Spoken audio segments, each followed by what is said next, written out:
رسول اللہ صلی اللہ علیہ وسلم نے فرمایا کہ ایک روز موسیٰ علیہ السلام نے کھڑے ہو کر بنی اسرائیل میں خطبہ دیا تو آپ سے پوچھا گیا کہ لوگوں میں سب سے زیادہ صاحب علم کون ہے؟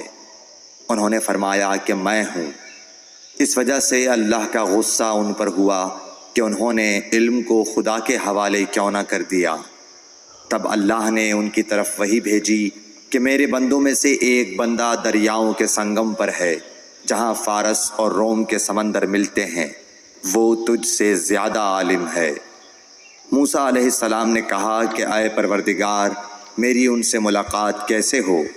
حکم ہوا کہ ایک مچھلی زنبیل میں رکھ لو، پھر جہاں تم اس مچھلی کو گم کر دو گے تو وہ بندہ تمہیں وہیں ملے گا۔ تب موسیٰ علیہ السلام چلے اور ساتھ اپنے خادم یوشع بن نون کو لے لیا، اور انہوں نے زنبیل میں مچھلی رکھ لی۔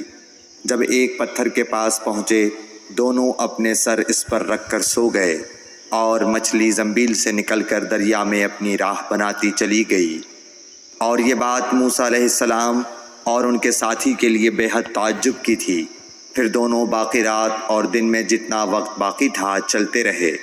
جب صبح ہوئی، موسیٰ علیہ السلام نے خادم سے کہا، ہمارا ناشتہ لاؤ، اس سفر میں ہم نے کافی تکلیف اٹھائی ہے۔ اور موسیٰ علیہ السلام بالکل نہیں تھکے تھے، مگر جب اس جگہ سے آگے نکل گئے جہاں تک انہیں جانے کا حکم ملا تھا، تب ان کے خادم نے کہا کہ کیا آپ نے دیکھا تھا کہ جب ہم صخرہ کے پاس ٹھہرے تھے تو میں مچھلی کا ذکر بھول گیا؟ بقول بعض صخرہ کے نیچے آب حیات تھا، وہ اس مچھلی پر پڑا اور وہ زندہ ہو کر بقدرت الہی دریا میں چل دی۔ یہ سن کر موسیٰ علیہ السلام بولے کہ یہی وہ جگہ ہے جس کی ہمیں تلاش تھی، تو وہ پچھلے پاؤں واپس ہو گئے۔ جب پتھر تک پہنچے تو دیکھا کہ ایک شخص کپڑا اوڑھے ہوئے موجود ہے۔ موسیٰ علیہ السلام نے انہیں سلام کیا۔ خضر نے کہا کہ تمہاری سرزمین میں سلام کہاں؟ پھر موسیٰ علیہ السلام نے کہا کہ میں موسیٰ ہوں۔ خضر بولے کہ بنی اسرائیل کے موسیٰ؟ انہوں نے جواب دیا ہاں۔ پھر کہا کہ کیا میں آپ کے ساتھ چل سکتا ہوں تاکہ آپ مجھے ہدایت کی وہ باتیں بتلاؤ جو اللہ نے خاص آپ ہی کو سکھلائی ہیں؟ خضر بولے کہ تم میرے ساتھ صبر نہیں کر سکو گے۔ اے موسیٰ، مجھے اللہ نے ایسا علم دیا ہے جسے تم نہیں جانتے، اور تم کو جو علم دیا ہے اسے میں نہیں جانتا۔ اس پر موسیٰ علیہ السلام نے کہا کہ خدا نے چاہا تو آپ مجھے صابر پاؤ گے، اور میں کسی بات میں آپ کی نافرمانی نہیں کروں گا۔ پھر دونوں دریا کے کنارے کنارے پیدل چلے۔ ان کے پاس کوئی کشتی نہ تھی کہ ایک کشتی ان کے سامنے سے گزری تو کشتی والوں سے انہوں نے کہا کہ ہمیں بٹھا لو۔ خضر کو انہوں نے پہچان لیا اور بغیر کرائے کے سوار کر لیا۔ اتنے میں ایک چڑیا آئی اور کشتی کے کنارے پر بیٹھ گئی۔ پھر سمندر میں اس نے ایک یا دو چونچیں ماری۔ اسے دیکھ کر خضر بولے کہ اے موسیٰ، میرے اور تمہارے علم نے اللہ کے علم میں سے اتنا ہی کم کیا ہوگا جتنا اس چڑیا نے سمندر کے پانی سے۔ پھر خضر نے کشتی کے تختوں میں سے ایک تختہ نکال ڈالا۔ موسیٰ علیہ السلام نے کہا کہ ان لوگوں نے تو ہمیں کرایہ لیے بغیر مفت میں سوار کیا، اور آپ نے ان کی کشتی کی لکڑی اکھاڑ ڈالی تاکہ یہ ڈوب جائیں۔ خضر بولے کہ کیا میں نے نہیں کہا تھا کہ تم میرے ساتھ صبر نہیں کر سکو گے؟ اس پر موسیٰ علیہ السلام نے جواب دیا کہ بھول پر میری گرفت نہ کرو۔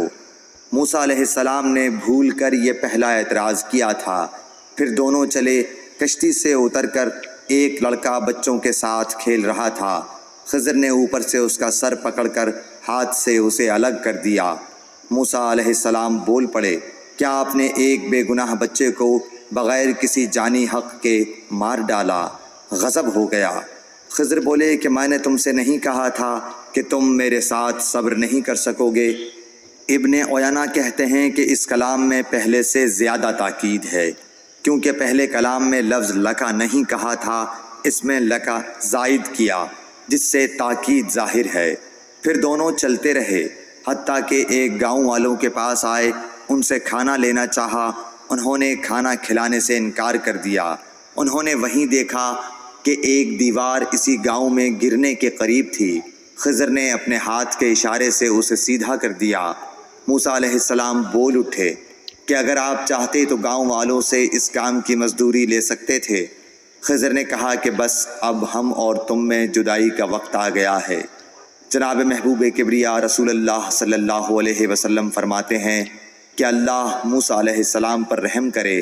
ہماری تمنا تھی کہ موسیٰ علیہ السلام کچھ دیر اور صبر کرتے تو مزید واقعات ان دونوں کے بیان کیے جاتے اور ہمارے سامنے روشنی میں آتے، مگر حضرت موسیٰ علیہ السلام کی عجلت نے اس علم لدنی کے سلسلے کو جلد ہی منقطع کرا دیا۔ صحیح بخاری حدیث نمبر 122۔